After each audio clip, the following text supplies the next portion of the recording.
ఉపయోగం ఏంటి, మన సహవాసం చేయడం వలన మనకు వచ్చే ఉపయోగం ఏంటి అని మనం బైబిల్ని అడిగితే బైబిల్ ఇచ్చే సమాధానంలో మనం నేర్చుకున్నాం. ఎందుకంటే మనకు ఐక్యత చాలా మంది క్రైస్తవులలో లేదు.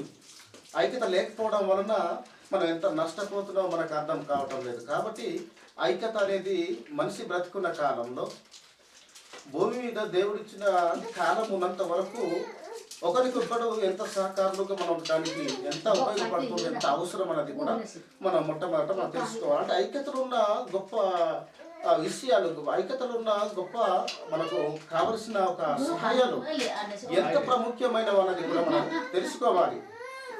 కాబట్టి ఐక్యత లేకపోతే ఏదైనా కూడా మనం సాధించలేము. ఐక్యత మనం ఉంటే దేనినైనా ఎంత బలం గల దానినైనా మనం ఏం చేస్తామంటే దానిని సాధించగలం, దాన్ని ఓడించగలం. కాబట్టి ఐక్యత అనేది చాలా అవసరం. కాబట్టి ఈరోజు పాఠం ఏంటంటే సహవాసం ఎందుకు చేయాలి, సహవాసం మనం చేయటం వల్ల మనకు వచ్చే ఉపయోగాలు ప్రయోగాలు మనకు ఏమైనా మనకు వర్తిస్తాయి, అవసరం మనకు అనే సందర్భం మీద మనం మాట్లాడుకుంటూ మనం ముందుకు వెళ్ళిపోతే ముందు ఒక మాట మనం చూద్దామండి. మనం చూద్దాం. సామెతల గ్రంథము 15వ అధ్యాయంలో అక్కడ ఒక మాట వ్రాయబడింది. 15వ అధ్యాయం సామెతల గ్రంథము తీసారా 22వ వచనం మనం ఒకసారి బైబిల్ గ్రంథంలో మనం చూద్దాం. అక్కడ ఏమని వ్రాయబడింది, సహోదరుల ఐక్యత కలిగి మనం ఉండటం వలన మనకి ఎంత లాభమో లేదా ఎంత నష్టమో ఎంత మేలో మనకు ఇక్కడ ఒక వచనం మన పూర్తిగా పడుతున్న మాట మనం ఒకసారి చూద్దాం. చదవండి. ఆలోచన చెప్పువారు లేని చోట ఉద్దేశములు ఏమైపోతాయి అంటున్నాడు, వ్యర్థములు అయిపోతాయి, వేస్ట్ అయిపోతాయి, దేనికి ఉపయోగపడనివిగా మిగిలిపోతాయి. కాబట్టి ఆలోచన చెప్పువారు లేని చోట అన్నాడు. అంటే ఆలోచనలు చెప్పువారు మనకు కావాలి. మన ఉద్దేశాలు వ్యర్థం కాకూడదంటే, మన ఉద్దేశాలు బాగుపడాలి అంటే, అనేకమైన మంచి సంగతులు మనం ఆ సందర్భాలను మనం నేర్చుకోవాలంటే మనకు ఆలోచన చెప్పేవారు చాలామంది మనకు అవసరమై ఉన్నది. కాబట్టి ఆలోచనలు చెప్పువారు లేని చోట ఎన్ని ఆలోచనలు చేసిన ఎన్ని ఉద్దేశాలు ఎన్ని ఉన్నా అవి ఏమైపోతాయి అంటున్నాడు, వ్యర్థమైపోతాయి. తర్వాత కింద వచ్చిన ఏమంటున్నాడు, ఆలోచన చెప్పువారు బహుమంది ఉన్న ఎడల ఉద్దేశములు దురపరచబడతాయి అంటున్నాడు. అంటే ఆలోచనలు చెప్పువారు ఎక్కువ మంది ఉంటే మన ఆలోచనలు ఏం చేయబడతాయి, స్థిరపరచబడతాయి, గట్టిపరచబడతాయి, బలపరచబడతాయి. అంటే ఆలోచనలు చెప్పువారు అనేక మంది ఉంటే అనేకమైన సంగతులు నేర్చుకునే అవకాశం మనకు కలుగుతుంది. అంటే అనేక మంది ఉండటం వలన మనకు నష్టమేమి లేదు, మనకు లాభమే. ఎన్నో సంగతులు మనం నేర్చుకునే వాళ్ళు అవుతాం కదా. ఒకరి ద్వారా ఒక్కొక్క మాటలు దేవుడు వివరిస్తాడు, తెలియపరుస్తాడు, మనల్ని నేర్పిస్తాడు. దాన్ని బట్టి అనేకమైన సంగతులను మనం నేర్చుకునే వాళ్ళు అవుతాం. ఎందుకంటే మనం ఒంటరి జీవి కనుక మనం ఉంటే మనకు ఆలోచనలు చెప్పేవారు ఉండరు. మన ఆలోచనలు వేస్ట్ అయిపోతాయి. మన ఆలోచనలు ఎప్పుడు కూడా వేస్ట్ కాకూడదు. అంటే అనేక మంది మాకు ఆలోచనలు చెప్పేవారు అనేక మంది కావాలా ఉంటే అనేకమైన సంగతులు మనం నేర్చుకుంటాం. ఆ సందర్భంలో మనం మాట్లాడే మాటలు కూడా బలపరచబడతాయి. సరైన మాటలు, సరైన ఆలోచనలు మనకు కలుగుతాయి. కాబట్టి గట్టిపరచబడతాయి. తర్వాత మరొక మాట మనం చూద్దాం.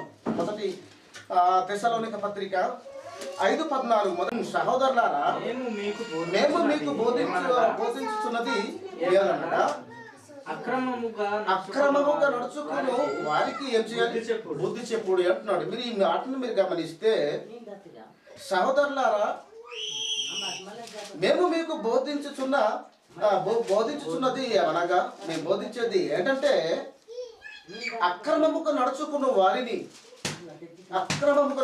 వారికి ఏం చేయాలి, మీరు బుద్ధి చెప్పండి. ఒకవేళ అనేక మందితో మన సహవాసం కలిగి మనం ఉంటే, అనేక మంది మనతో సహవాసం గలవారై ఉంటే, ఒకవేళ రేపొద్దున మనం పొరపాటుగా మనం ప్రవర్తించే వాళ్ళని కావచ్చు, మన బలహీనలు కావచ్చు, లేకపోతే వాక్యానికి వ్యతిరేకంగా మనం నడుస్తున్నప్పుడు మమ్మల్ని బుద్ధి చెప్పేవారు కూడా మనకు కావాలి. అనేక మంది మనకు కావాలి బుద్ధి చెప్పేవారు. కాబట్టి ఇక్కడ అంటున్న మాట ఏంటంటే అక్రమముగా నడుచుకున్న వారిని మనం ఏం చేయాలంటే బుద్ధి చెప్పాలి. అక్రమముగా ఎవరైతే నడుచుకుంటున్నారో వారందరినీ కూడా బుద్ధి చెప్పడానికి కూడా అవకాశం అనేది కలుగుతుంది. సహవాసం మనం ఉంటే, సహవాసమే లేకపోతే మనకు బుద్ధి చెప్పేవారు ఎవరు? కానీ క్రైస్తవులు ఈరోజు భూమి మీద యేసుక్రీస్తుని నమ్ముకున్న వారందరూ కూడా తమకు నచ్చినట్లు వారు తమ తమ సిద్ధాంతాలను వారు నియమించుకొని తమకు నచ్చినట్లు వారు ప్రవర్తిస్తున్నారు. అనేకమైన వివిధమైన భేదాలు వారు పుట్టించుకోవచ్చు, వారు ఎరువేరైపోతున్నారు. కానీ దేవుడు అంటున్నాడు, మీకు నా వలన వచ్చే కష్టాలలో బాధలలో మీకు బలపరిచేవారు, ఓదార్చేవారు, అజ్ఞానముగా మీరు ఒకవేళ ప్రవర్తించినప్పుడు బలపరిచేవారు, బుద్ధి చెప్పేవారు కూడా కావాలి అంటే అనేక మందితో సహవాసం గలవారని మీరు ఉండవలసిన అవసరత మీకు ఉంది అని మనకు వాక్యం మనకు నేర్పిస్తుంది. తర్వాత మాట చూద్దాం ఒకసారి, ఆ మాటని కంటిన్యూ మనం చేద్దాం. ధైర్యం చెడిన వారిని ధైర్యపరచుడి అంటే ధైర్యం చెడిన వారిని ధైర్యపరచాలంటే ఒక వ్యక్తి ధైర్యం చెడిపోయాడంటే ఆ వ్యక్తిని మనం ధైర్యపరచాలంటే ఆయనతో పాటు అనేక మంది కూడా కావాలి. ఆ వ్యక్తి అనేక మందితో సహవాసము అవసరము. ఆ సహవాసం ఉంటేనే అనేక మంది ధైర్యం ఆయనకు చెడినప్పుడు, రేపొద్దున నాకు ధైర్యం చెడినప్పుడు, రేపొద్దున మరొకరికి ఎవరికో ధైర్యం చెడినప్పుడు ధైర్యపరిచేవారు అనేక మంది చాలా అవసరమైంది. కాబట్టి ధైర్యం చెడినప్పుడు ధైర్యపరిచేవారు మనకు కావాలి. మనం అక్రమముకు మనం నడుస్తున్నప్పుడు అలా కాదు ఇలాగని బుద్ధి చెప్పేవారు మనకు కావాలి. అలా కావాలంటే అనేక మందితో మన సహవాసం గల వారమై ఉన్నప్పుడే ఇలాంటి మనకు ఒక ఉపయోగం మనకు లభిస్తుంది. మనకు ఒక మంచి మంచి బుద్ధి నేర్పించేది అనేది ఒక ఉపయోగం అనేది మనకు లభిస్తుంది. కాబట్టి ధైర్యం చెడిన వారిని ధైర్యపరచండి అంటున్నాడు. వారిని బలపరచాలి, వారిని ఓదార్చాలి, వాళ్ళను చక్కటి ఒక ధైర్యపు మాటలు వారిని చెప్పవలసిన అవకాశం అనేది మనకు దొరుకుతుంది. ధైర్యం చెడిన వారిని ధైర్యపరచాలి, బలహీనులైన వారిని బలపరచాలి. కాబట్టి ఒకరికొకడు మనం బలపరుచుకుంటూ భూమి మీద మన సహవాసమై మనము బ్రతకాలే తప్ప ఒకరికొకడు వేరై మనం ఉంటే మనం ఏం సాధించగలం అంటే మనం ఏమి సాధించలేము. కాబట్టి దేవుడు అంటున్న మాట, దేవుని ఒక ఆలోచన ఏంటంటే దేవుడు పరలోకానికి ఒక మార్గదర్శిగా యేసుక్రీస్తు వచ్చాడు. ఆయన విశ్వసించిన వారు అందరూ కూడా ఒకటి అయి ఉండాలని యేసుక్రీస్తు ప్రార్థిస్తున్నాడు. ఆయన సంఘము స్థాపించాడు. ఆ సంఘానికి తండ్రి అయిన దేవుడు ఒక నాయకుడుగా నియమించాడు. ఆ నాయకునికి ముఖ్యమైన పార్టుగా తన దేహంగా ఆయన దానిని ఆయనకు ఒక భాగాన్ని ఇచ్చాడు. ఆ భాగము ఎన్ని అవయవాలుగా ఉన్నా ఒక శరీరంగా ఉన్నప్పుడు మనం వేరువేరుగా ఉండకుండా ఏకమై ఉండాలనే ఒక సందర్భాన్ని మనం ఎన్నో విషయాలు నేర్చుకున్నాం.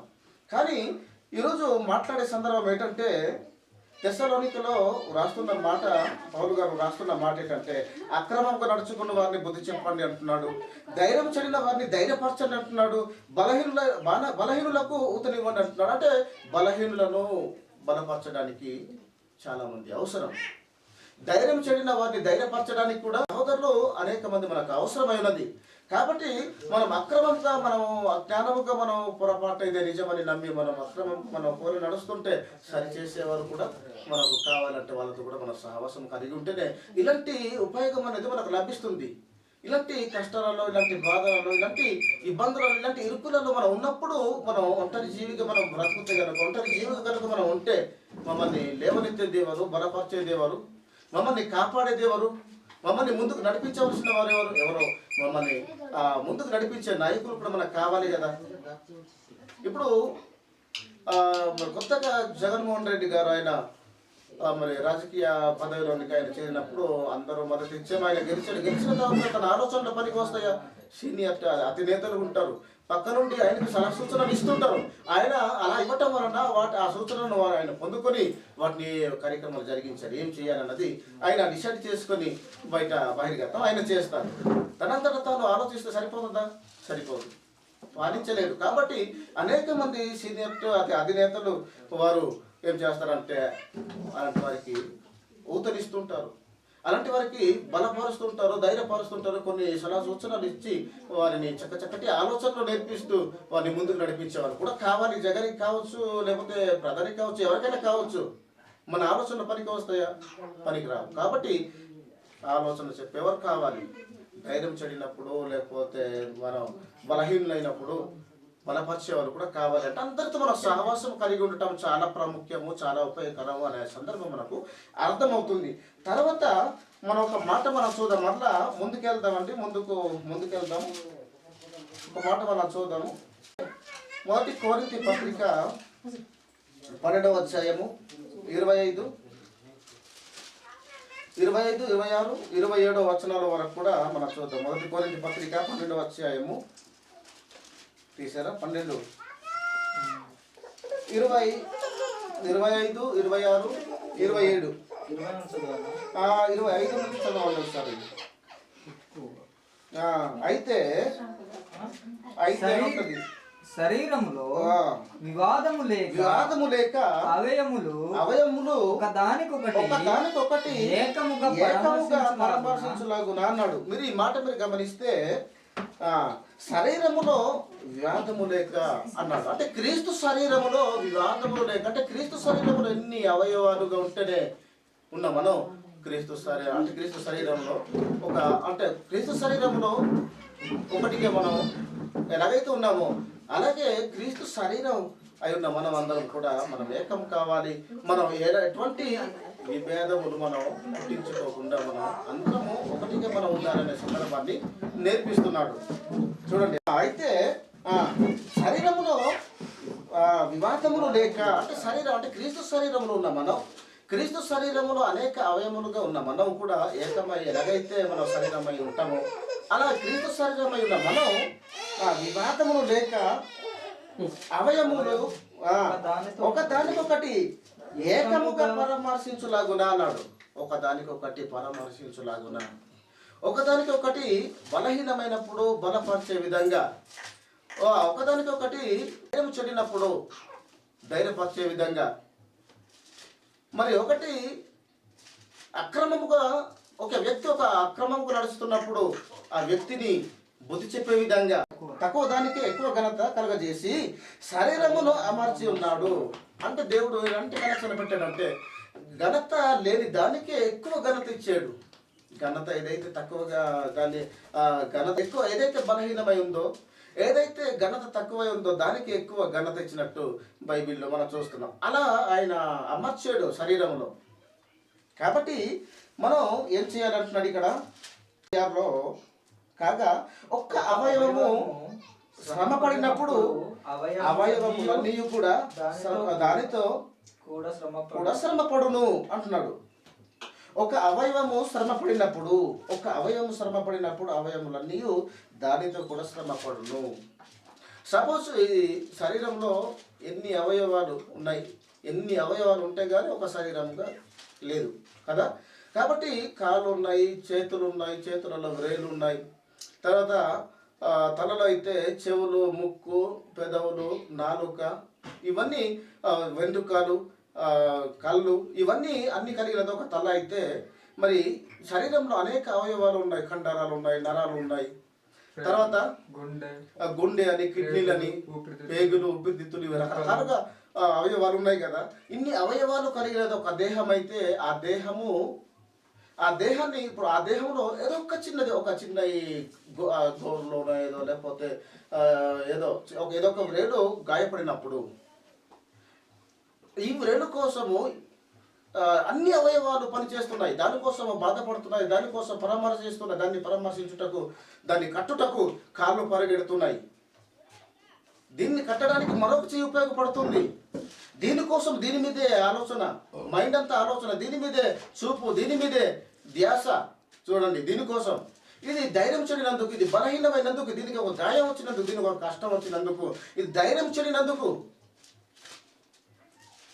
చూడండి దీనికోసం ఎంత ఉపయోగపడుతుంది. ఈ శరీరంలో ఉన్న అవయవాలు ఎలాగైతే దీనికోసం కష్టపడుతున్నాయో, బాధపడుతున్నాయో, అలాగే క్రీస్తు దేహంలో ఒక అవయవాలుగా ఉన్న మనం అందరం కూడా ఒక వ్యక్తికి కష్టం వచ్చినప్పుడు, ఒక వ్యక్తికి బాధ వచ్చినప్పుడు, ఒక వ్యక్తికి బలహీనత వచ్చినప్పుడు, ఒక వ్యక్తికి ధైర్యము లేనప్పుడు, ఒక వ్యక్తి అజ్ఞానముగా నడుస్తున్నప్పుడు ఒకరికొకరు మనం బుద్ధి చెప్పుకోవాల్సిన బాధ్యత, అవసరత అనేది మన అందరికీ మనకు ఉంది. కానీ ఎందుకు ఇలాంటి బాధ్యతలు లేవు? ఎవడు ఏమైపోతుంది నాకేంటి అన్నట్టు ఎందుకున్నారంటే ఐక్యత లేదు. రేపొద్దున అలా అనుకునే వాడికి రేపొద్దున అలాంటి పరిస్థితి జరగవచ్చు. మరి ఆయన్ని కాపాడేదేవారు, ఆయన బలపరిచేదేవారు. కాబట్టి మన ఎట్టి పరిస్థితుల్లో ఆ రకంగా మనం ఉండకూడదు. ఎందుకంటే ఒకరికొకడు మనం బలపరచుకొనొచ్చు, తనిచ్చు, ఒకరిని మీద ఒకడు ప్రేమ కలిగి అందరు సహవాసం గల వారే ఉండాలని వాక్యాలు మనకు సెలవిస్తున్నా. ఇక్కడ మనం చదువుకుంటున్నాము, ఎక్కడ మనం నేర్చుకుంటున్నాము, అసలు మనకి ఇవన్నీ అర్థమవుతున్నాయి లేదా కానీ మనం ఒకరికొకడు విరుద్ధమును మనం పెట్టుకుంటున్నామే తప్ప ఒకరి మీద ఒకడు ప్రేమ అభిమానాలు ఇవన్నీ కూడా మనకు లేదు. కాబట్టి ఇక్కడ అంటున్న మాట ఏంటంటే ఒక అవయము ఘనత పొందినప్పుడు అవయములన్నీ దానితో కూడా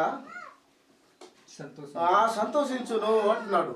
ఒక అవయవం ఒకవేళ ఇక్కడ గాయపడినటువంటి ఈ వ్రేలలో ఒక గాయం చిన్నది ఏదైనా పడినప్పుడు ఎంత ఇదైతే బాధపడుతుందో దీనితో పాటు అన్ని అవయవాలు కూడా బాధపడుతున్నాయి. మన గాయం తగిలినప్పుడు దీంతో పాటు ఒక్క చిన్న ఏమైనా ఎక్కడైనా కాలుకో లేకపోతే చేతులకో లేకపోతే ఎక్కడో మొత్తానికి ఏదో ఒక పార్ట్లో మనకు చిన్న గాయం తగిలినప్పుడు అక్కడ నొప్పి పుడుతున్నప్పుడు అవయవములు అన్నీ కూడా బాధపడుతున్నాయా, దాన్ని పరామర్శిస్తున్నాయా కదా? అలాగే క్రీస్తు శరీరములో మనమందరం కూడా అవయవాలకు ఉన్న మనమందరం కూడా క్రీస్తు నిమిత్తమై మనకు నిందలు, హింసలు, కష్టాలు, బాధలు మనకు వచ్చినప్పుడు ఓదార్చచ్చు, బలపరచచ్చు, వాడిని తప్పు మార్గాలు నడుస్తున్న వాడిని బుద్ధి చెబుతూ ఖండిస్తూ వాడిని చక్కటి మార్గంలో నడిపించుకుంటూ క్రీస్తు వచ్చేంత వరకు మన కార్యక్రమాన్ని మనం జరిగించాలి. మనం ముందుకు పోవలసిన మనం వేరు అయిపోతే మమ్మల్ని నడిపించేది ఎవరు? కాబట్టి నడిపించడానికి మా తోటి సహోదరులు మనకు కావాలి. మీరు క్రీస్తు యొక్క శరీరమై ఉండి, మనం అందరం కూడా క్రీస్తు యొక్క శరీరమై ఉండి కూడా, అంటే శరీరం అంటే ఏంటి? సంఘం. మనం అంటే క్రీస్తు సంఘమై ఉండి కూడా, క్రీస్తు శరీరమై ఉండి మనం వేరుగా అవయవాలుగా మనం ఉన్నాం. కానీ దేవుడు అంటున్నాడు శరీరం ఒక్కటే, క్రీస్తు స్థాపించినటువంటి సంఘం ఒక్కటే. ఆయన సంఘము శరీరం, ఆయన శరీరం, ఆయన స్థాపించిన సంఘమే ఆయన శరీరం. ఆ శరీరం ఒకటే అంటున్నాడు. ఎఫెసీ పత్రికలో ఒకటే అంటున్నాడు. కానీ అనేక అవయవాలుగా మనం ఉన్న క్రీస్తు శరీరంగా మనం పిలువబడుతున్నాం. మనం అందరం కూడా వేరు అవయవములై ఉన్నాం. అంతేనా? కాబట్టి ఉన్నాం కనుక మరొకడు పౌలు వాడిన అంటున్నాడు, కేప వాడిన, పొల్లో వాడిన, క్రీస్తు వాడిన, రకరకాల డినామినేషన్లుగా వారు పెట్టేసుకొని వారు రకరకాల సిద్ధాంతాలు వారు పెట్టుకొని వారికి నచ్చినట్లు వారు సిద్ధాంతాల ప్రకారం మనం పాటించకపోతే వీడు క్రైస్తవుడు కాదు, వీడు మతాలు కూడా కాదని రకరకాల విధులు పుట్టిస్తున్నాడు దుష్టుడు. ఆ సంగతి అర్థం కావటం లేదు. క్రీస్తు అడ్రస్ అనేది లేదు. అంటే క్రీస్తు తను సంపాదించినటువంటి సంఘానికి తన అడ్రస్సే ఉండాలి. ఎందుకంటే ఆయన స్థాపించడు గనక, సంఘం వెనకాల ఆయన కష్టపడ్డ గనక, ఆ దేహం వెనకాల ఆయనకున్న కష్టం ఉంది కనుక, ఆ సంఘానికి ఒక తల ఆయనే గనుక, సంఘానికి ఒక హెడ్ ఆయనే గనుక, సంఘానికి ఒక సంరక్షకుడు, పోషకుడు, నాయకుడు, రాజు ఆయనే గనుక ఆయన అడ్రస్సే ఉండాలి. ఆయన కష్టపడ్డాడు కనుక ఎవరో సిద్ధాంతాలు పట్టుకొని ఎవరో పేర్లు పట్టుకొని యేసుక్రీస్తు ఒక అడ్రస్ని మార్చేసి తొక్కేసి అసలు లేనట్టు చేసింది దుష్టుడు. కాబట్టి ఇలా దుష్టుడు మమ్మల్ని గలిబిలి చేసి మమ్మల్ని దూరపరుస్తుందో, మమ్మల్ని ఐక్యత లేని పరిస్థితి కల్పిస్తుందో మనం అర్థం కావటం లేదు. అంటే దుష్ట తంత్రాలను మనం ఎరిగిన వారమై మనం కట్టబడితే దుష్టుల్ని మనం ఎదిరించే వాళ్ళు అవుతాం. కానీ ఎవడు అర్థం చేసుకుంటున్నాడు ఇవన్నీ? కాబట్టి ఒక మాట మీరు గమనించండి, క్రీస్తు యొక్క శరీరమై ఉండి వేరు అవయములై ఉన్నారు. మనం ఎందుకు వేరు అవయవాలకు మనం ఉండాలి? ఉంటే నష్టమే తప్ప లాభమేమీ లేదు. నష్టమే. ఎవరు నీకు బుద్ధి చెప్పేవారు ఉండరు. ధైర్యం చెడినప్పుడు నిన్ను బలపరిచేవారు లేరు, ధైర్యపరిచేవారు లేరు. బలహీనుడైన తర్వాత ఎవరు నిన్ను బలపరిచేవారు లేరు, ఎవరు నీకు సమాధాన పరిచేవారు ఉండరు. కాబట్టి అందరితో సహవాసం కలిగి ఉంటే, అనేక మంది మనకు ఉంటే, రేపొద్దున మనం పొరపాటున మనం అజ్ఞానంగా నడిచినప్పుడు లేకపోతే ధైర్యం చెడినప్పుడు మనం ఏంటంటే మనం బలహీనమైనప్పుడు బలపరిచేవారు, ధైర్యపరిచేవారు, మమ్మల్ని బుద్ధి చెప్పేవారు ఉండడం వలన మనకు నష్టమేమి లేదు, మనకు లాభమే, మనకు ఉపాయకరమే. కాబట్టి మనం అందరం మనిషి అన్నప్పుడు ప్రతి ఒక్కరు కూడా పడిపోతాం. ఏదో ఒక చోట దుష్టుడు మమ్మల్ని పాడు చేసేందుకు ప్రయత్నం చేసినప్పుడు ఏదో ఒక చోట ఖచ్చితంగా మనం పడిపోయే అవకాశాలు మనకు ఉన్నాయి. అలాంటి సందర్భాలలో మమ్మల్ని లేవనెత్తేవారు, కాపాడేవారు, మమ్మల్ని ధైర్యం ఇచ్చేవారు అనేక మంది కూడా మనతో కావాలి. మన యాత్రిక జీవితంలో అనేక మంది మనకు బలపరుస్తూ మమ్మల్ని నడిపించే నాయకులు కూడా మనకు కావాలంటే అందరితో సహవాసం అనేది ప్రతి ఒక్క వ్యక్తికి అవసరం అనే మాటలు మన బైబిల్ని బట్టి మనం చూస్తున్నాం. తర్వాత మరొక మాట మనం చూద్దాం ఒకసారి. ఎఫెసు పత్రిక 4వ అధ్యాయము మొదటి మాట. కాబట్టి మీరు సమాధానమును బంధము చేత ఆత్మ కలిగించు ఐక్యమును కాపాడుకొనుట యందు శ్రద్ధ కలిగిన వారై అన్నాడు. మీరు సమాధానమును బంధము అంటే సమాధానాన్ని మనం ఏం చేసుకోవాలి? మనం దానిని ఏం చేసుకోవాలి? దాన్ని సమాధానమును మనం కాపాడుకోవాలి. సమాధానం అనే బంధాన్ని మనం ఏం చేసుకోవాలంటే దానిని మనం పొందుకోవాలి. ఆ బంధం మనకు అవసరం. పరిశుద్ధాత్ముడు మమ్మల్ని సమాధాన బంధాన్ని ఏర్పాటు చేసినప్పుడు సహోదరుల మధ్య సహోదరులందరితో ఆ బంధాన్ని మనం ఎటువంటి పరిస్థితుల్లోనైనా మనం దాని నుండి మనం తొలగిపోకూడదు, దాని నుంచి మనం తప్పించుకోకూడదు, దాన్ని పొందుకోవాలి తప్ప మనం దాని నుండి మనం వేరైపోతే చాలా నష్టం మనకు కలుగుతుంది. చాలా నష్టము తప్ప లాభమే అనేది ఉండదు. మీరు సమాధానమును బంధము చేత ఆత్మ కలిగించు ఐక్యం అంటే సమాధానము కలిగి మీరు ఉండాలని పరిశుద్ధాత్ముడు ఐక్యత పరుస్తున్నాడు. ఆ ఐక్యతను మనం ఏం చేయాలి? మమ్మల్ని ఐక్యత పరచాడు కనుక మనం ఆ ఐక్యత మనం ఏం చేయాలంటున్నాడు ఇక్కడ? కాపాడుకునుట యందు అంటే కాపాడుకోవలసిన బాధ్యత మనకు ఉంది. పరిశుద్ధాత్ముడు సహోదర ప్రేమ బంధాన్ని మనకు ఏర్పాటు చేశాడు. ఆ ఏర్పాటు చేసిన ఆ బంధాన్ని మనం కాపాడుకోవాల్సిన బాధ్యత మనందరికీ ఉంది. కాపాడుకున్నట్టు ఎలాంటి శ్రద్ధ కలిగిన వారే ఉండాలంటున్నాడు. అంటే పరిశుద్ధాత్ముడు కలిగించినటువంటి ఈ ఐక్యత అనే ఈ బంధాన్ని కాపాడుకున్నటకు శ్రద్ధ కలిగిన వారై అన్నాడు. అంటే ఎంత శ్రద్ధ కలిగిన వారై మనం ఆ బంధాన్ని మనం కాపాడుకోవాలి. మనం ఎంత ఐక్యతను మనం సంపాదించుకోవాలి. ఆ ఐక్యతలో ఎంత నష్టమా లాభం అని ఆలోచన చేసినప్పుడు ఎంత ఉపయోగకరంగా మనకు కనిపిస్తుంది. మనకు ధైర్యం చెడినప్పుడు అని మనం తెలుసుకున్నాం. తర్వాత బలహీనమైనప్పుడు మమ్మల్ని ఉత్తరించేవారు కావాలి, ధైర్యపరిచేవారు కావాలి. అక్రమంగా నడుస్తున్నప్పుడు మమ్మల్ని వాక్యంతో ఖండించేవారు, గద్దించేవారు, బుద్ధి చెప్పేవారు, బుద్ధి చెప్పి మమ్మల్ని చక్కగా మమ్మల్ని ప్రభు మార్గంలో నడిపించేవారు కూడా కావాలంటే అనేక మంది మనకు అవసరం. అనేక మందితో ఐక్య బంధం అనేది మనకు చాలా అవసరమైనది. పరిశుద్ధాత్ముడు మమ్మల్ని ఐక్యపరిచిన ఈ సహవాసం మన యాత్రిక జీవితంలో మనకు చాలా ప్రాముఖ్యమైనదని వాక్యాన్ని బట్టి మనం నేర్చుకొనిచున్నాం. కాబట్టి బ్రతికినంత కాలంలో సహవాసం ఎంత ప్రాముఖ్యమో ఒకసారి మనం ఈ వాక్యం విన్న తర్వాత మీరు ఆలోచన చేయాలని ఆశపడుతూ మరి ఇంతటితో వాక్య భాగాన్ని నేను ముగిస్తూ సెలవు తీసుకుంటున్నాను.